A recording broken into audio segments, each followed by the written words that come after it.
Hi everyone, I'm Keith Mathis.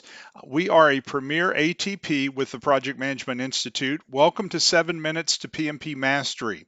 Our exam tip today that we're working on is creating PMP strategies for the exam. How do you answer a question? How do you dissect that question so that you're able to come up with what the right answer is? So first off, let's look at the PMP exam strategies from this angle. PMP exam secrets from someone who is current and up to date. When you're talking to people about the PMP, you're going to find a lot of people who have the PMP. There's over a million people worldwide that have the PMP now. And many people will reflect on the test the way they took it. The problem is that the test today is not like it was when I took it in 2006. The test focused on PMBOK. The test no longer focuses on PMBOK. It focuses on material that comes directly from Project Management Institute. So when you hear people talking about the PMBOK and how you have to read the PMBOK and study the PMBOK and know all the inputs, outputs, tools, none of that is true today. None of that is true in the current exam.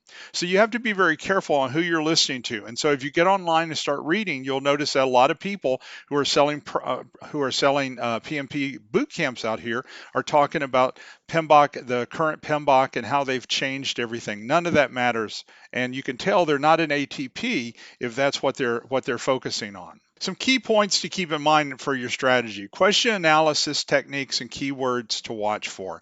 As you go through and prep for this, you want to make sure that you break the question apart and that you're able to analyze the question, asking yourself, what is it that they're really asking me? Also, you're looking for keywords.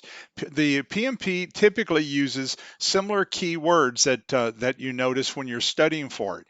And so those keywords are going to be very important in making sure you get the right concept. Time management is going to be a piece of this as well. You have 87 seconds per question is what you have. And so then you have to move on. And so what you're trying to do is you want to come up with some elimination methods and educated guesses. The questions are not going to have all the information you want. It's not going to tell you everything you want to know. And it's going to be elusive, vague in so many cases. And so you've got to be able to eliminate some of these answers. You typically will have 4 answers. Sometimes you'll have more than that if they're giving you a list to choose from. But the point is that you've got to be able to spit the bones out and get rid of some of these that you know are not going along with the PMP question. Stress management and exam day preparation. You've got to be able to control your stress. You'll run across some test questions that you've never heard of before and that you don't know. And you've got to be able to contain your stress and re-engage in that test, or you'll start thinking that you're going to fail. So an actionable tip that will help you is take practice exams and analyze your weak areas. Typically in a practice exam, as you keep taking them, you'll notice that there are certain topics that you maybe are not doing as well on. So when you're prepping, go back and retake those test questions again, and go back and reread those areas that you're not doing very well on. The other part would be question analysis techniques. So question analysis techniques and keywords to watch. So here's some questions to ask yourself when you're taking the test. What are they asking? What is that test question really asking me? Where is the trick? And typically it's not necessarily a trick, but it is the clumsiness of some of the questions because they're leaving stuff out. And so what are the key words in the question? What have I missed in the question? What are they asking me? What's the trick? And you're looking to see what it is that they've asked you to make sure that you're answering what they've asked you. And this is a challenge because sometimes people will answer a process question by coming back and looking at it from a methodology standpoint, or they'll answer a domain question from with a process answer. So you want to make sure you understand exactly what it is that they're asking you. Also, time management. Since you only have 87 seconds per question, you've got to move along in this test. We have people who will fail sometimes because they have not finished the test. They have so many questions, and so they're just guessing on the last 15 questions.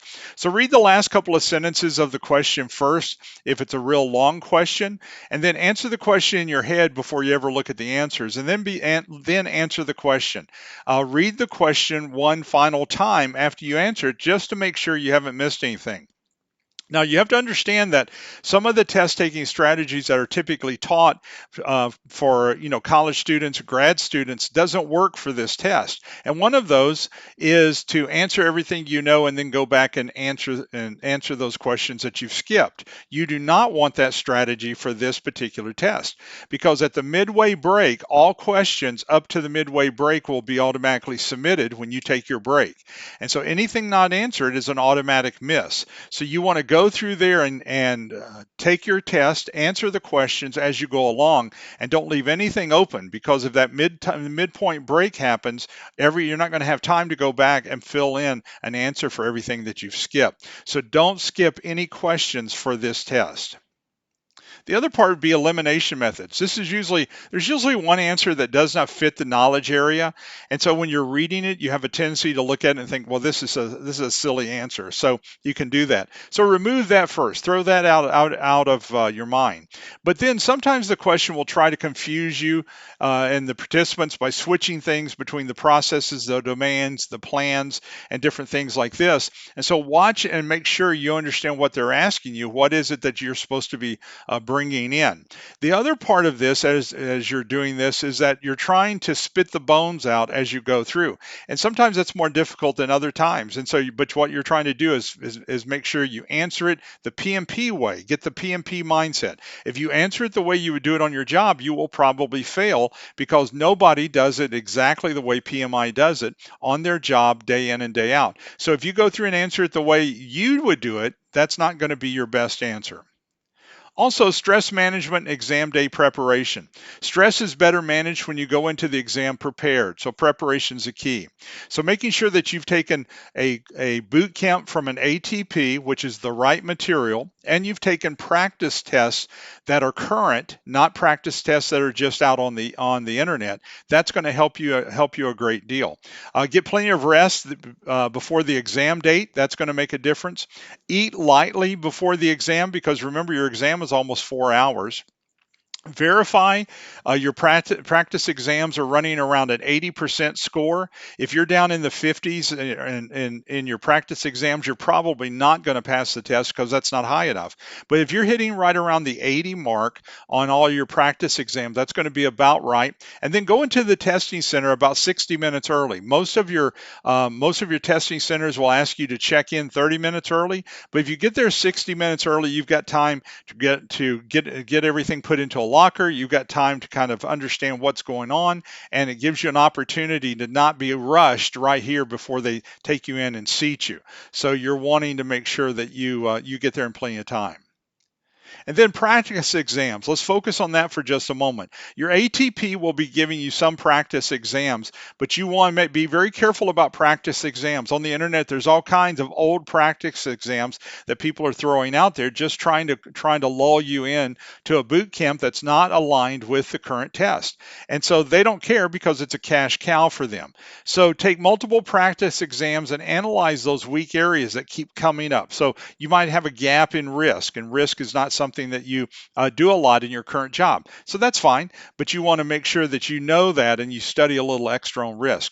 Verify the practice exam is for the newest PMP material, and stay away from exams if you're unsure if they're current, if they're not part of the current exam content objectives. And let me just tell you, most of the stuff that's out on the internet that's free has some kind of deviation from it. Some of them will go back multiple changes in the test for 5, 6, 7, 8 years ago, and yet people are still selling them or putting them out there because they're trying to collect your name. So be very careful on practice exams. Get it from an authorized